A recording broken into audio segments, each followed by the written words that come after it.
Sa Job chapter 5 verse 17. But consider the joy of those corrected by God.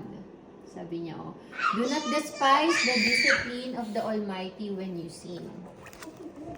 Ako, doon pa lang sa first, sa first verse, sabi, but consider the joy of those corrected by God.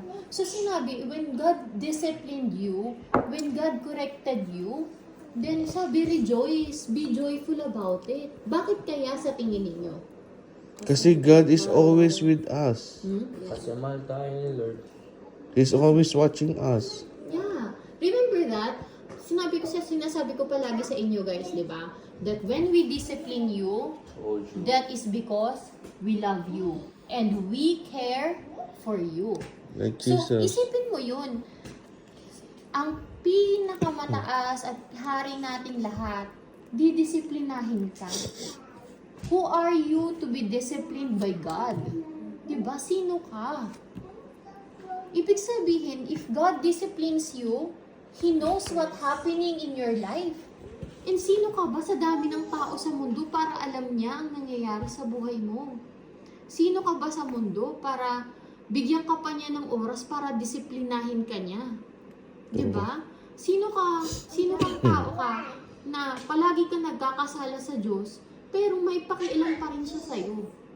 Doon pa lang sa unang-unang verse na yun, sabi ko, wow, Lord, your love is amazing. Indeed, we have to rejoice when you discipline us. Kasi you don't want us to be led astray by the enemy. Diba? The Lord is disciplining us because He wants us na magstay sa Kanya, sa presensya niya, sa pagmamahal niya. Kasi anak, like I said, if you would allow sin to always separate you from the Lord, how would the Lord discipline you? How He would make you feel loved? How would He make you feel na He cares about you if you are separated from Him already?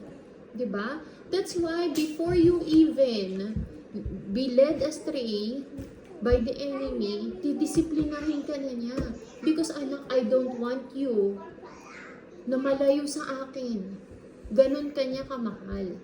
So if people is correcting you and disciplining you, don't be mad. Especially you, Carlin and Charles. Because the Lord, ito totoo to ha, the Lord is using your parents to discipline you.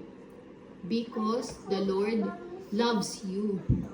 Ako anak, naranasan kong maging bata. And you feel like your parents is the kontrabida of your life. I know that. Because we are always being corrected by our parents too. But you know, Nak, all I know is when my parents discipline me back then, they love me. And that's the same thing na sinasabi ko ngayon sa inyo. Sa dami ng ginagawa namin ng daddy, diba? We still find time to check on you, anong nangyayari sa anak ko, 'di ba? And you know, napaka-blessed namin ni Daddy because we are guided by the Lord. Na kada may nangyayaring hindi maganda sa inyo, binubuksan niyo yung mata namin. Kaya kahit gaano kami ka-busy, ano niyo ba yun, anak? Napapansin niyo ba yun, Carlin Charles? Napapansin niyo ba yun? Ha? 'Di ba? That only means, anak, that the Lord is leading us and guiding us to discipline you. Kaya huwag kayong magagalit pag dinidisiplina namin kayo because the Lord is directing us to do that. Even in the Bible, you will see Bible verses that parents should discipline their child. Naintindihan ninyo? And you, guys, what do you think you should do in return? Ano yung sinabi rin sa Bible? Ha? Obey your parents. Tama. Respect and obey your parents. So our task is to discipline you, and your task is not to answer back to your parents using your eyes and your mouth, but to obey and respect your parents. Diba? So if we do our job properly, sa tingin nyo sinong maitataas? If we discipline you well, and if you obey and listen, God will be glorified in our family. And more family will be influenced by our family para mailapit natin sila kay Lord. Naintindihan nyo? Okay.